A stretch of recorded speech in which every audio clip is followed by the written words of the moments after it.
புகையிலை ஒழிப்பு விழிப்புணர்வு பேரணி. சூலூர் அருகே சுல்தான்பேட்டையில் உலக புகையிலை ஒழிப்பு தினத்தை முன்னிட்டு புகையிலை ஒழிப்பு விழிப்புணர்வு பேரணி நடைபெற்றது.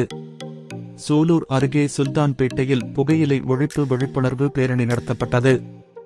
இந்த பேரணியை சுல்தான்பேட்டை காவல்துறையினர், ரோட்டரி கிளப் மற்றும் கோயம்புத்தூர் புற்றுநோய் அமைப்பு ஆகியவை இணைந்து நடத்தினர். இந்த பேரணியின் போது பொதுமக்களுக்கு விழிப்புணர்வு ஏற்படுத்தும் விதமாக துண்டு பிரசுரங்கள் விநியோகிக்கப்பட்டது. மேலும் புகையிலை பயன்படுத்துவதால் ஏற்படும் தீமைகள், அதனால் வரக்கூடிய நோய்கள், அதனால் ஏற்படும் பாதிப்புகள் ஆகியவை எடுத்துரைக்கப்பட்டது. ஆண்டுதோறும் புகைப்பிடிப்பதால் 10 லட்சத்துக்கு மேற்பட்டோர் புற்றுநோய் ஏற்பட்டு உயிர் இழக்கின்றனர்.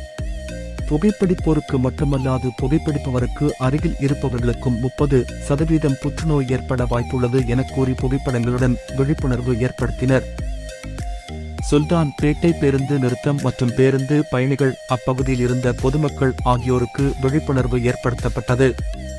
இந்த நிகழ்ச்சியில் ரோட்டரி கிளப் சார்பாக வள்ளி கனகராஜ், வாரப்பட்டி முன்னாள் ஊராட்சி தலைவர் கவிதா தர்மராஜ், கோயமுத்தூர் புற்றுநோய் அமைப்பின் ஒருங்கிணைப்பாளர் மருத்துவர் சரஸ்வதி மற்றும் சமூக ஆர்வலர்கள் கலந்து கொண்டனர்.